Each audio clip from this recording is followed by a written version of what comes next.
Madame, mademoiselle, monsieur, bonjour. La complicité, voilà. Je crois que c'est le maître mot qui résume le travail d'un binôme.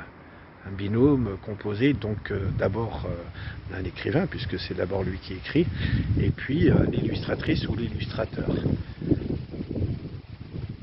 Ce binôme permet un travail bicéphale de deux pensées, de deux mondes, deux univers. Une rencontre qui permet de construire cet album dans l'idéal.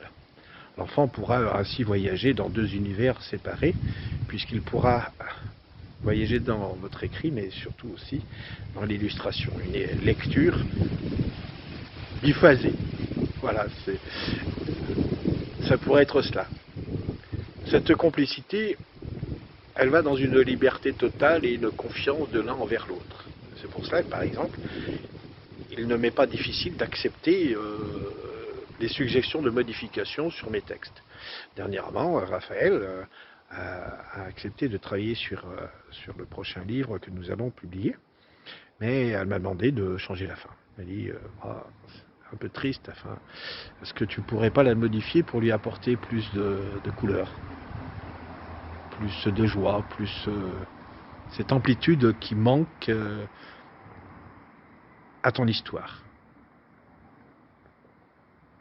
Je l'ai écouté, je l'ai entendu.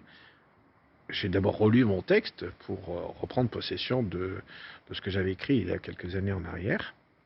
Et j'ai fait une modification. Et au-delà de toute espérance, il s'avère qu'elle a pu poser un travail que je jugerais de très majestueux, de très talentueux. Et ce mot amplitude, je peux dire qu'il résume un peu la construction qui est le résultat de cette écoute. Cette complicité, justement, cette complicité qui a créé un univers différencié et qui pourtant, ayant deux aventures, deux voyages différents, n'en construit qu'un seul. Ainsi, l'enfant va pouvoir, comme je l'ai dit, voyager dans l'écriture et dans l'illustration, ce qui est le plus important.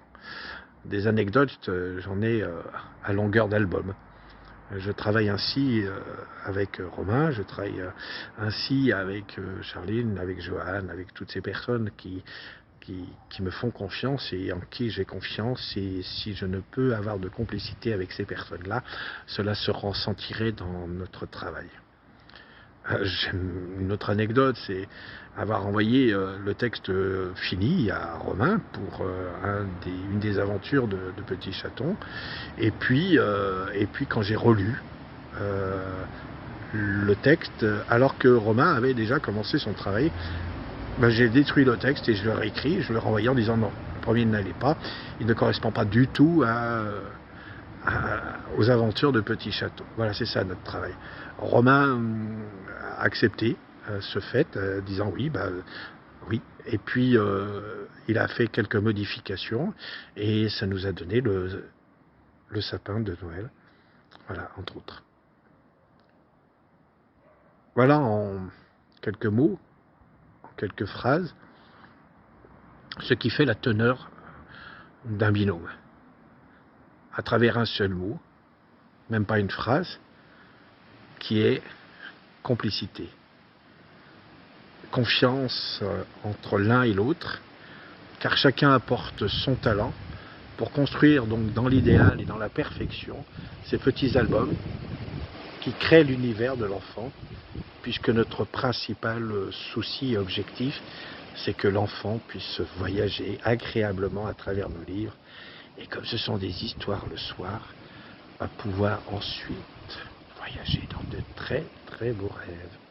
Voilà, au revoir, et je vous souhaite à vous aussi de très beaux voyages dans nos univers différenciés.